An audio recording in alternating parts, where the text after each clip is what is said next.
Auto కార్మికులకు అండగా కూటమి ప్రభుత్వం. ఆటో కార్మికులను ఆదుకునేందుకు కూటమి ప్రభుత్వం ప్రత్యేక శ్రద్ధ చూపుతోందని వేమూరు ఎమ్మెల్యే నక్క ఆనందబాబు పేర్కొన్నారు. ఆటో వాలాకు ప్రభుత్వం అందించే కానుకను పురస్కరించుకొని శనివారం వేమూరులో ఆటో ర్యాలీ నిర్వహించి అనంతరం ప్రత్యేక సదస్సు నిర్వహించారు. ఈ కార్యక్రమంలో market yard chairman Gottipati Purnakumari, TDP నాయకులు Jonnagadda Vijayababu, market yard vice chairman Ammisetti Kishore, doctor Kanagala Madhusudan Prasad, Tunuguntla Saibaba, మండల పార్టీ అధ్యక్షులు గాజుల వెంకట సుబ్బయ్య, ఎంఏఐ అంకమ్మరావు, ఆటో కార్మికులు, అధికారులు పాల్గొన్నారు.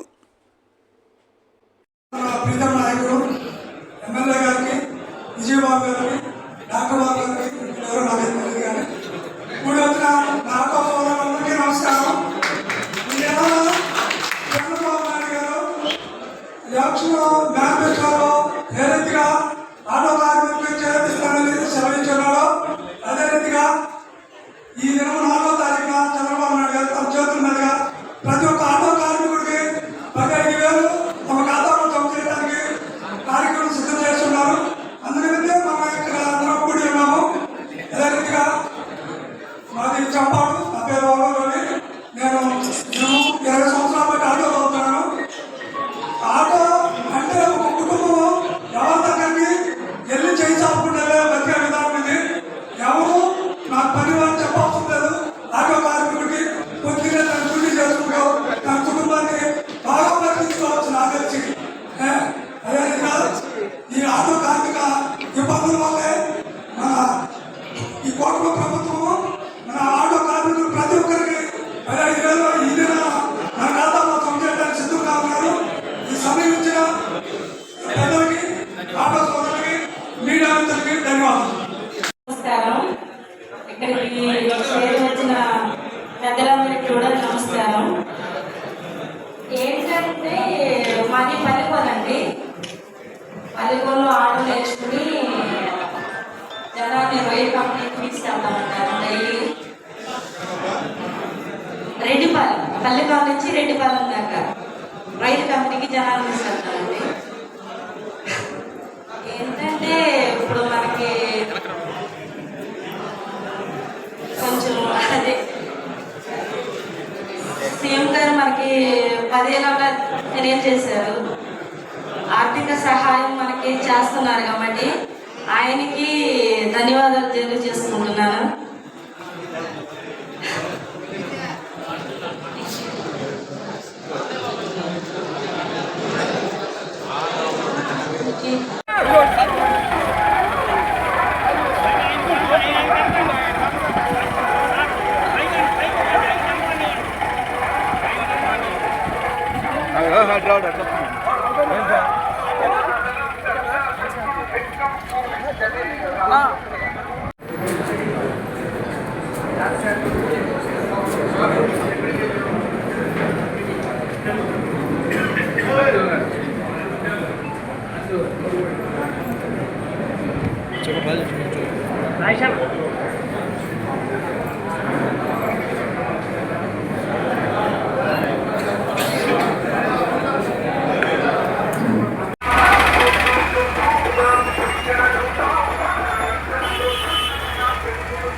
14 నుంచి 19 వరకు అధికారంలో ఉన్నటువంటి సమయం ఒకసారి మీరు గుర్తు చేసుకుంటే ఏ రోడ్లైనా మన నియోజకవర్గం వరకు ఆలోచిస్తే ఈ నియోజకవర్గంలో 1000 రోడ్లు అంటూ లేదు, 100 కోట్ల రూపాయలు మొన్నే మాట్లాడుతున్నాం.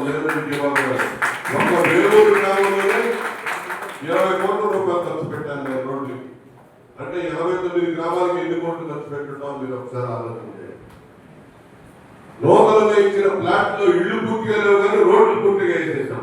ఆ విధంగా ప్రతి కాలంలో నిర్మాణం చేసాం. ఇంటర్నల్ రహదారులు, ప్రధాన రహదారులు, ఆ రోజు వచ్చినటువంటి పుష్కరాలు కానీ ఇతరత్రా నేను మంత్రి గారు వచ్చిన అవకాశంతో కానీ అన్ని రకాల మన నియోజకవర్గంలో రోడ్లన్నీ బ్రహ్మాండంగా ఆ రోజు నిర్మాణం చేశాం. కానీ మన ప్రాంతం ఏంటంటే డెల్టా ప్రాంతం, నల్లరేగల నేల, ప్రతి సంవత్సరం రిపేర్ లేకపోతే ఓటనే పాడైపోతుంది. 5 ఏళ్ళు అపవాదంగా తయారు చేశారు. కారణం మట్టిపోయినా మొత్తం నాశనం చేసి వదిలిపెట్టారు. మళ్ళీ మొదలుకు వచ్చింది పరిస్థితి. మీరు అదే పడంలో ఖచ్చితంగా మన రోడ్లు బాగు చేసినారు కూడా మిగిలిన వాటిని కూడా నేను చర్యలు తీసుకుంటాను. చేసే సేవ అనేది చాలా ముఖ్యమైనది ఈ ప్రభుత్వం విశ్వసించినటువంటి విషయం. కాబట్టి మీ సంక్షేమాన్ని దృష్టిలో పెట్టుకొని ఈరోజు మీకు ప్రతి ఏటా 15,000 రూపాయలు చెల్లించే విధంగా మొత్తం 436 కోట్లు రాష్ట్రంలో ఈరోజు ఆటో సోదరులకి రిలీజ్ చేస్తున్నామని 2,90,000 మంది ఆటో సోదరులకి క్యాబులు, ట్యాక్సీలు వీరందరికీ 2,90,000 సోదరులకి ఈ పథకం వర్తింపజేస్తున్నాం. 436 కోట్లు ఈరోజు ఆల్రెడీ మీకు రిలీజ్ చేసాం. దసరా కారణంగా నిన్నగాక మొన్న దసరా పండుగ అయింది. దసరా కారణంగా మీ అందరూ కూడా ఈ పథకాన్ని వర్తింపజేస్తున్నామని చెప్పడానికి చాలా సంతోషిస్తాం. మీరు ఎంతకాలం ఎదురు చూస్తూ ఉన్నారు. అమలు చేయడం అనేది మీరందరూ కూడా సంతోషించేసినటువంటి సంఘటనగా నేను భావిస్తా ఉన్నాను.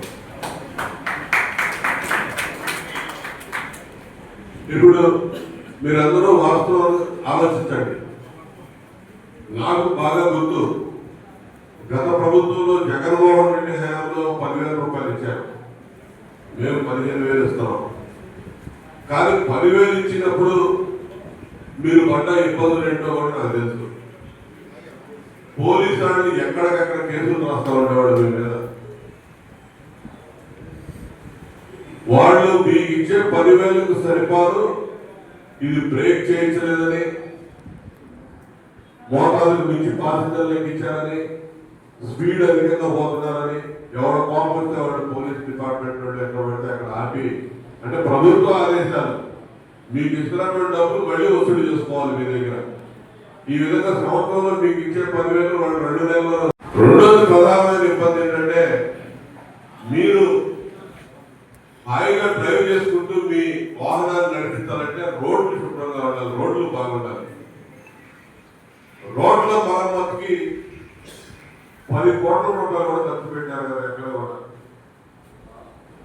అధ్వానమైనటువంటి రోడ్లు ఆ రోజు, గతుకులు, గుంటలు, ఎక్కే పాసింజర్లకు నడువు విరిగిపోయాయి. మీ బండి అనేక ఇబ్బందులు పడి రిపేర్లు పాలయ్యేది. మీకు మైలేజ్ తగ్గిపోయి ఆయిల్ ఎక్కువగా కాలుతా ఉండేది. అన్ని రకాలు వస్తాయి. వాళ్ళు ఇచ్చిన 10,000 రూపాయలు ఒక నెలలోనే వారు చేసే చర్యల వల్ల మీకు తుడిచిపెట్టుకుని పోయే పరిస్థితి. ఈ రోజు 15 ఏళ్ళైంది ప్రభుత్వం వచ్చిన వెంటనే అధ్వానంగా ఉన్నటువంటి రోడ్ల మరమ్మతులకి 1,400 కోట్ల రూపాయలు ఖర్చు పెట్టి మరమ్మతులు చేయించామని చెప్పి తెలియజేస్తాను. ఎందుకంటే ఇప్పుడే నేను నడుపుతా వస్తుంటే చెప్పాడు నేను ఎక్కించిన ఆటో వాళ్ళు సార్ ముందు చక్రం గాడిలో పడగా విసిరేసినటువంటి ఎట్లాగే అనిపించింది. ఆల్రెడీ మీకు చెప్పడం కాదు కానీ మీకు చెప్పకుండా నెలకంతో నేను చెప్పాను ఈ రోడ్డు వల్ల తీసేసి కొత్తదే అండి ఎంపీడీఓ గారి.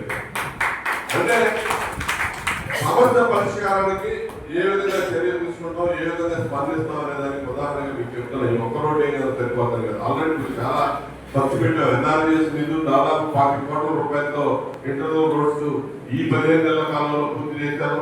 14 నుంచి 19 వరకు 100 కోట్ల నిధులు తీసుకొచ్చాం.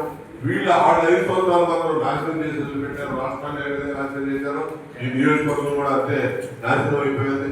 ఇప్పుడు ఇది మొత్తం కూడా మళ్ళీ గాడిలో పెట్టుకొని ముందుకు పోతా ఉన్నాం. ఇవన్నీ ఒక ఎత్తు. ఇచ్చిన హామీలన్నీ అమలు చేయడం ఒక ఎత్తు. ప్రభుత్వం మీకు ఇచ్చినటువంటి కూటమి పార్టీ అధినేతగా చంద్రబాబు నాయుడు గారు, పవన్ కళ్యాణ్ గారు మీకు ఇచ్చిన హామీల్లో భాగంగా పెన్షన్ మొదటి నెలలోనే పెంచి మీ అందరూ కూడా 3,000 రూపాయలు ఉన్నటువంటి పెన్షన్ వృద్ధులకి, వితంతువులకి 4,000 చేసి జూలై నెలలో 3 నెలలు పెంచిన పెన్షన్ ఒకేసారి చెల్లించేవారు. రోజున జగన్మోహన్ రెడ్డి అధికారంలోకి వస్తే 3,000 రూపాయలు పెన్షన్ చేస్తానని చెప్పి 250 రూపాయలు పెంచాడు మొదటి సంవత్సరం. 5 ఏళ్ళు పెట్టింది 3,000 చేయడానికి. కానీ చంద్రబాబు నాయుడు గారు చెప్పిన ప్రకారం ఏప్రిల్ నుంచి పెంచిస్తానని చెప్పి రిజల్ట్ వచ్చిన తర్వాత జూలై 1వ తారీఖు ఇచ్చేటటువంటి పెన్షన్ లో ఏప్రిల్ నుంచి కలిపి 7,000 రూపాయలు ఒకేసారి పెన్షన్ పంపిణీ చేశామని చెప్పి తెలియజేయడానికి చాలా గర్వంగా ఫీల్ అవుతున్నారు. 45 లక్షల మంది పిల్లలకి, చదువుకునే పిల్లలకి అమ్మఒడి అని చెప్పించాడు. ఎంతమంది పిల్లలు ఉంటే అంతమందికి ఇవ్వాలని కూటమి పార్టీ ఇచ్చినటువంటి హామీ మేరకు 67 లక్షల మంది పిల్లలు ఇంటర్మీడియట్ లో చదువుతున్నటువంటి విద్యార్థులకి 67 లక్షల మందికి తల్లికి వందనం పేరు మీద చంద్రబాబు నాయుడు గారి నాయకత్వంలో మరి డబ్బులు రిలీజ్ చేశామని చెప్పి అందరూ కూడా తెలియజేస్తున్నారు. మహిళలకు సంబంధించి ఉచిత గ్యాస్ 3 సిలిండర్ల సంవత్సరానికి ఇస్తామని హామీ ఇచ్చాం. ఇప్పటికి 2 సిలిండర్లు దానికి సంబంధించినటువంటి డబ్బులు వాళ్ళ ఖాతాలోనే అనౌన్స్ చేసినటువంటి పథకం ఈ పథకం. మీరందరూ కూడా ప్రయాణికుల్ని రహదారి సౌకర్యం బస్సులకి అనువుగా లేని ప్రాంతాల్లో, ఉన్న ప్రాంతాల్లో చాలా సులువుగా వారి గమ్యస్థానాలు చేర్చడానికి ఎంతో ఉపయోగపడేటటువంటి వాహనం ఆటో. చీప్ అండ్ బెస్ట్ వాహనం మాట్లాడుకుంటే బస్సు ఇంకా తక్కువ వ్యయమైనప్పటికీ ఈ సమయం వృధా కాకుండా పిలవగానే పక్కనే మన గ్రామంలో ప్రతి చోట అందుబాటులో ఉండేటటువంటి వాహనంగా మరి మీ ఆటో సోదరులకు గుర్తించండి. అన్ని అంశాల్లో అత్యవసరమైనటువంటి పరిస్థితుల్లో కానీ, ఎంప్లాయీస్ కానీ, విద్యార్థులు కానీ ప్రతి ఒక్కరు కూడా వారి గమ్యస్థానాలకు చేరడం అనే కార్యక్రమం చంద్రబాబు నాయుడు గారి నాయకత్వంలోని కూటమి ప్రభుత్వం అమలు శ్రీకారం పెట్టినటువంటి రోజు ఈరోజు. గౌరవ ముఖ్యమంత్రి చంద్రబాబు నాయుడు గారు కూడా ఇప్పుడు ఇదే కార్యక్రమంలో పాల్గొనే కార్యక్రమం జరుగుతూ ఉంది విజయవాడ. ఈ కార్యక్రమం ఎన్నికలకు ముందు కూటమి పార్టీల అధినేతగా చంద్రబాబు నాయుడు గారు ఇచ్చినటువంటి ఎన్నికల హామీల్లో మరో హామీ నెరవేరుస్తున్నటువంటి రోజు. ఇందాక డిఆర్డీఏ పీడీ గారు చెప్పారు, ఉచిత బస్సు మహిళలకి పథకం అమల్లో మీరు పడుతున్నటువంటి ఇబ్బందులు దృష్ట్యా ఈ కార్యక్రమం ఇప్పుడు తీసుకున్నామని. కానీ ఇప్పుడు తీసుకున్న కార్యక్రమం